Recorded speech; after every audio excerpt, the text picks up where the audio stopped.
Hello children, welcome to Story Time with Pip School System. Today we will be reading a story from the Oxford Reading Treasure book, The Indigo Jackal, written by Nicholas Horsberg. Friends. Joseph and Mark had been close friends since their childhood. They lived in a deep valley high up in the hills. Their houses were close together, so they met often. Their village was not large. It had only one shop on the main street, and that was hardly a shop. It sold little. When they needed stores, the two men went to the nearest town. There was no good road to the town, but a rough track that passed along the side of the valley and through a deep, dark forest. There were wild animals in the forest. One morning, the two friends set off for the town. Their wives and children had given them long shopping lists. They left early so they might return before dark. It was a difficult track to follow in the daylight, but at night, when there was no moon, the track was dangerous. The men walked at a quick pace through the forest. Joseph whistled a jolly tune. Suddenly, Mark stopped. "Be quiet, Joseph," he said in a loud whisper. "I heard something." "It's only a rabbit or a deer," replied Joseph. "They're harmless, man. Why are you so worried?" Mark put his finger to his lips.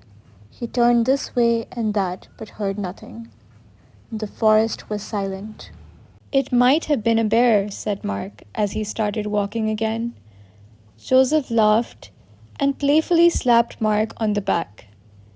"Bears are dangerous," said Joseph, "but bears are usually alone. There are two of us, so why worry?" "I don't like bears," replied Mark. "They scare me." Joseph laughed again. Then the men continued on their way in silence. After a while, Joseph began to whistle again. Mark followed a few paces behind because the path was narrow and steep. He kept a careful watch as he walked. The men had not gone far when, close to the path, they heard a branch snapping. There was a rustling sound. A bush, just ahead of the men, shook and moved. The men stopped. They peered with wide open eyes at the empty track ahead, and then, as if from nowhere, a large, shaggy brown bear appeared before them. Joseph stood still. Mark was right behind him. He too stood very still. The men did not move a muscle. They could not have done had they tried. The bear looked very tall. It stood on its hind legs, swaying from side to side. It lifted one paw above its shoulder and stared angrily at the two men. Suddenly, without a word, Joseph turned on his heels and ran back, past Mark. He hid behind Mark and held his arms. Mark was too shocked to know what to do. He just stood still, and now, as he was being held by Joseph, he could not move. The bear took a step forward. Joseph shouted, let go of Mark, and hurtled to a tree nearby. He leapt in the air, caught hold of a branch, swung one leg over it, and pulled himself up. And then he climbed like a monkey, very quickly, high up into the tree. The bear continued down the path towards Mark.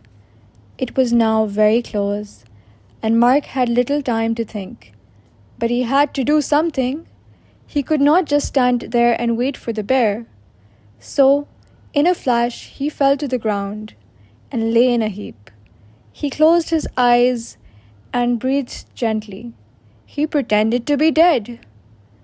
The bear came closer and closer until it got to Mark. It bent down till its front paws were on the ground. Then, Very gently, it pushed Mark's arm with one hairy paw. Mark did not move.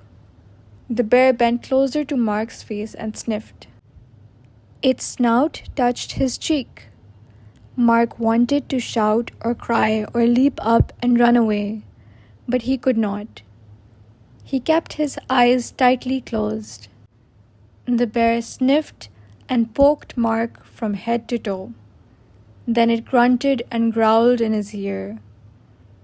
It scratched the earth with its claws, stood up, looked round, and staggered into the forest. There were the sounds of branches being parted and twigs being snapped. Then there was silence. It is said by those who know that bears never attack a dead body. Mark had heard this from his grandfather, and that is why he had not moved. Whether or not this is true, he was not harmed that day, but he was frightened. After the bear had gone, Mark lay still and listened. He opened one eye, then the other. He could not see much, even with his eyes open. They were full of tears. But the bear had gone, and he was safe. Mark sat up. He drew his legs up to his chest, wrapped his arms round his knees, and shivered. Joseph had watched all this from the safety of the tree. He had been well hidden by the leaves and had not made a sound. When the bear had gone and it was safe, he climbed down from the tree. "Well, well," said Joseph, clapping his hands and laughing. "That was not a rabbit, was it? It was a big bear." "Yes," said Mark. "And it had something to say," cried Joseph. "I saw it putting its snout near your ear. What did it whisper to you? Was it a joke?"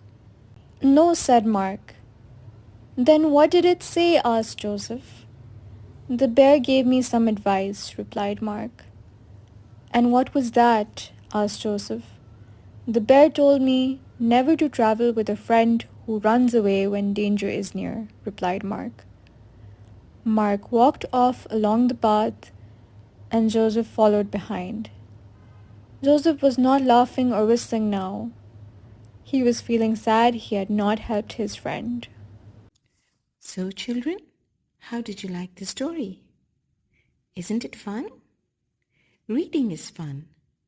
Practice reading at home with the correct pronunciation and tone. Practice daily and place your finger below the word while reading out loud. Also try to learn the spellings from the word list given at the back of the book. Take care.